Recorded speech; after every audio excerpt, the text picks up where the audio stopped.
As we touched on earlier, the Treasurer revealed yesterday the budget was in a $50 billion better position than it was just a few months ago. But recall these comments from Jim Chalmers just a few days after the election on May 25, where he was telling us just how bad the budget situation was. The fiscal situation we're inheriting is dire. The budget situation that we're inheriting from the Liberal Party is of serious concern to us. I spoke earlier with Finance Minister Katy Gallagher, who was standing next to the Treasurer when he made that comment in May and again yesterday. And I began by asking her whether he was gilding the lily a bit. No, not at all. I mean, it is, and I think when we look back, the final budget outcome for the 21-22 year, as you say, at PFO, told a very different story for that financial year to where we've ended up at the final budget outcome, which we will table next Wednesday, and that has this sort of temporary uplift in a bit of a mix in that $50 billion of revenue and underspends or lower payments. Most of that is temporary. So sure, we're really, welcome the improvement, but it's not going to be an improvement that we see flow across the budget years. And as you know, Andrew, like the deficit for the 21-22 financial year was in the order of just under 80 billion. It'll now come in closer to 30 billion, but we will still have substantial deficits across the forward estimates. And the budget is still in structural deficit with a lot of spending pressures coming our way. Substantial but smaller, would you concede? They'll be more around the $30 billion mark than the $50 billion mark, it appears, in the forwards. Well, certainly, no, not necessarily across the forwards. And the final numbers will be crunched through and obviously we'll be updating them in the budget sense. But certainly a much smaller deficit in the 21-22 year, looking backwards, looking forwards. Still seeing, there might be some small improvement in the first year, but again, as we go out, because of a range of issues, one, not seeing that revenue necessarily flow through at that rate, but also some of the terminating measures or ongoing programs that weren't funded across the forward estimates, that they present a challenge across the forwards as well. So I take it, as Finance Minister, you've been responsible already for the cutting of a number of programs in this budget. Is that fair to say?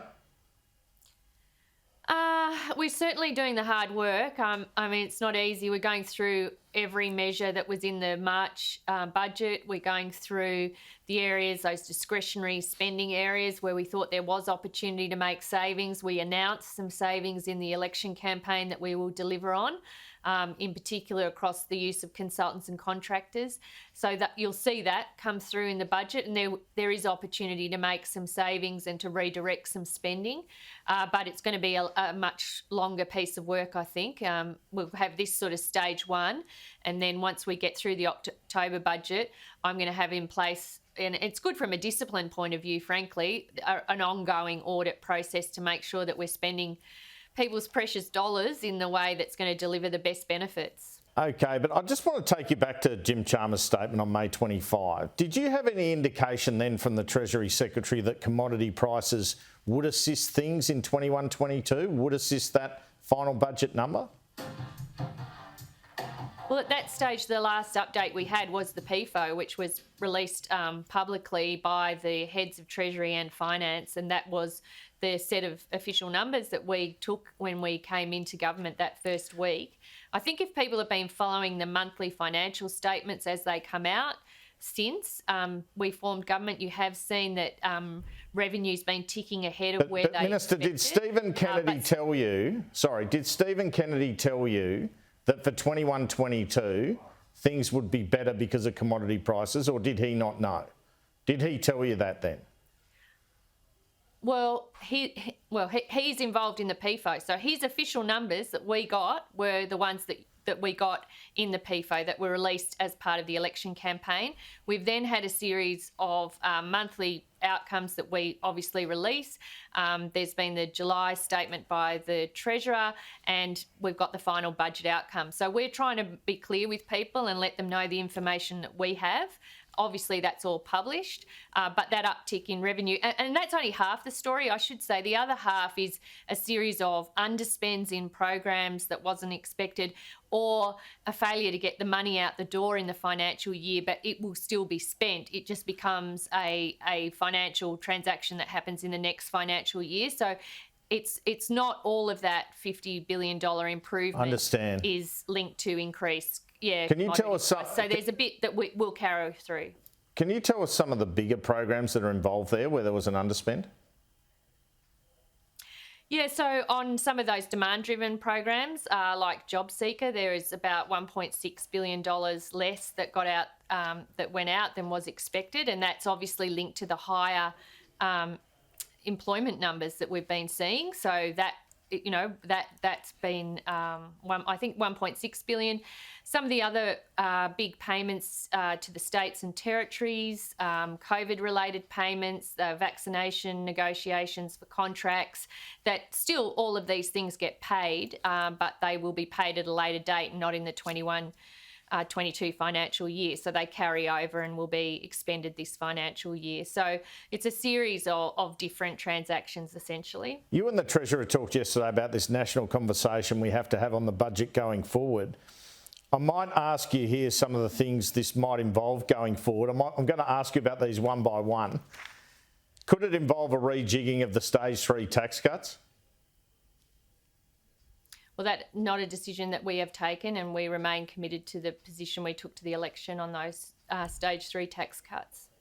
Could it involve going to the next election with a policy to end franking credit excess refunds? Well, Andrew, as much as I'd like to, I'm not here to tell you what our election policies are going to be in the lead up to the next election. But keep going with your questions, but I think the broader point is we need to be upfront with people about what the pressures on the budget are, and they're real and they're substantial, and we need to have a discussion with people about that, because I think there's an expectation that services get delivered. The budget's in structural deficit, so we need to look at how we balance up those, competing challenges, I guess. But sorry to interrupt your question. Could it involve any sort of reshaping of negative gearing? For example, people can negative gear as many properties as they want. Would you look at something like that, a limit on properties you could negative gear? Well, again, that's not our policy. It's not one we took the last election, and we haven't taken any decisions on that. Understand, but we've got Philip Lowe saying you might have to look at more tax. You've got Jim Chalmers and yourself saying we need a national conversation on essentially how to raise more revenue, it seems to me. It's all pointing in one direction, isn't it?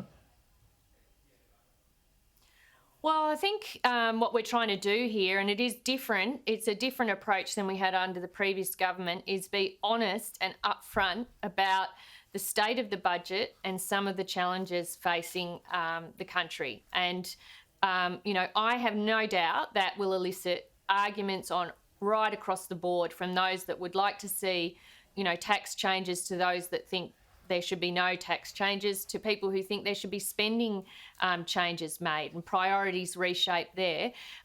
In a sense, that's a useful discussion to have, and we listen to that.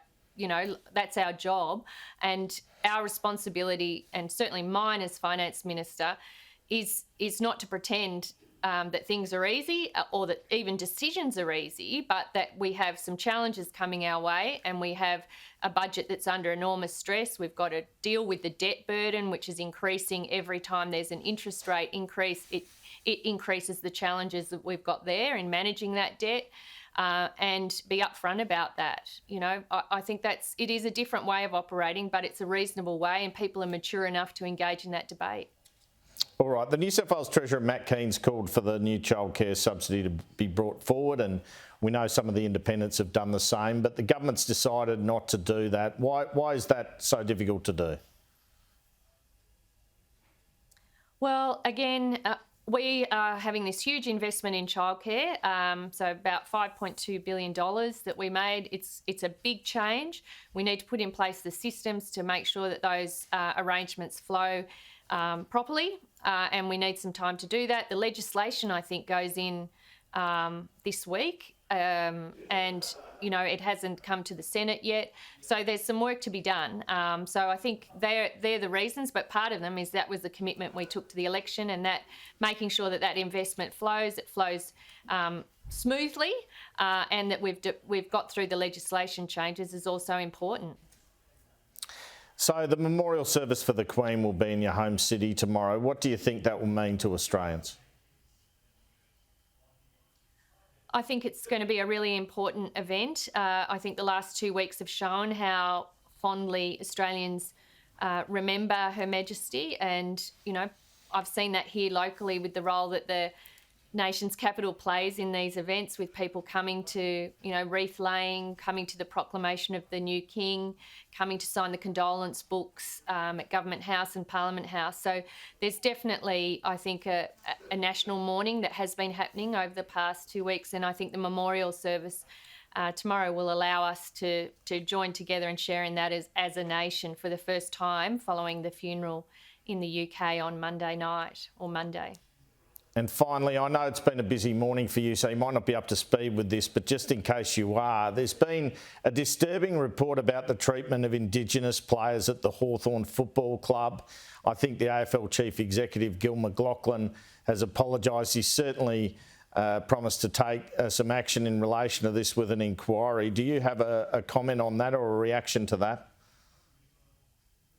Well, thanks, Andrew. I saw the media reports this morning into this. For anyone reading those, I think they'd be pretty shocked if, the evidence that's been provided in that report actually occurred. I think it's good that there's the AFL involved in the integrity unit. I think it shows how far we've still got to come to make sure that, people are respected, there's appropriate culture and inclusive arrangements. I read it like every other person who reads that and is shocked by it, and hopeful that by having this aired publicly and having the AFL buy in and have a process underway, that it'll be dealt with properly. Katy Gallagher, thanks so much for your time. Thanks for having me on, Andrew.